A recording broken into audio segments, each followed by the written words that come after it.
Ce matin, Guillaume assistait à une collègue qui a décidé de fermer sa salle de sport. Trop de charges accumulées, plus d'activités et un moyen terme très incertain. Cette angoisse étreint tous ces jeunes professionnels, depuis 2 mois désormais.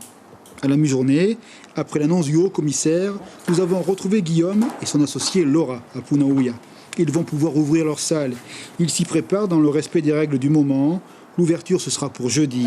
Chaque jour passé était un supplice économique. Vous pensez que vous allez pouvoir récupérer les 2 mois perdus? Non. Donc il faudra se battre encore pendant un certain temps. C'est ça, oui, il va falloir se battre parce que c'est sûr qu'on continue à payer le loyer, on n'a pas encore eu d'aide des entreprises, enfin pour les entreprises.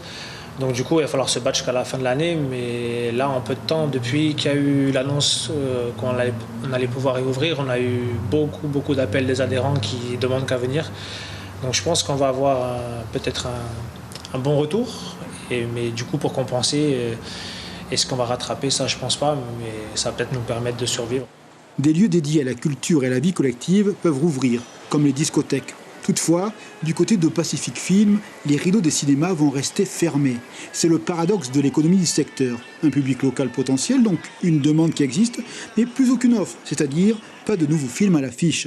Quand les grands pays laissent l'écran noir, les petits pays sont condamnés au silence de leurs salles, un véritable crève-cœur. On est un peu dans une situation où on nous dit « vous pouvez ouvrir, oui mais une boulangerie n'ouvre pas avec du pain de la veille ». Donc vous allez attendre des sorties internationales? On est obligé parce qu'on n'est pas maître de cette situation-là. C'est effectivement les majors qui décident quand est-ce qu'on peut sortir les films. Je vois difficilement Disney autoriser la sortie de Mulan juste pour la Polynésie, juste pour faire un plaisir aux Polynésiens, alors qu'il ne pourrait pas sortir en Chine ni aux États-Unis. On le sait, la commission économie du MEDEF, dans un de ses scénarios, a établi le coût de cette crise à au moins 150 milliards de francs. 20% du PIB polynésien a amputé. Les autorités en ont fait l'estimation aujourd'hui. Le monde entrepreneurial espère un plan de relance. Il se négociera. Les annonces de ce matin sont jugées positivement, mais le chemin est encore long, tant la crise est inédite. C'est bien sûr un premier signal positif, hein, encore une fois. Tout ce qui a trait aux libertés est bon pour les entreprises. Donc l'ouverture des marchés, c'est la priorité. Donc là, on ne peut que le saluer.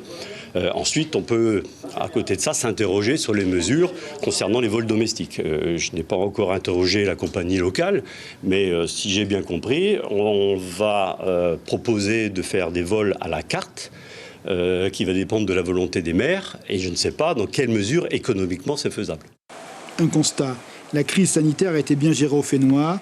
Maintenant, le redressement de l'économie passera indubitablement par un plan de relance de type keynésien. L'articulation pouvoir public, acteurs privés sera donc nécessaire pour relever la tête.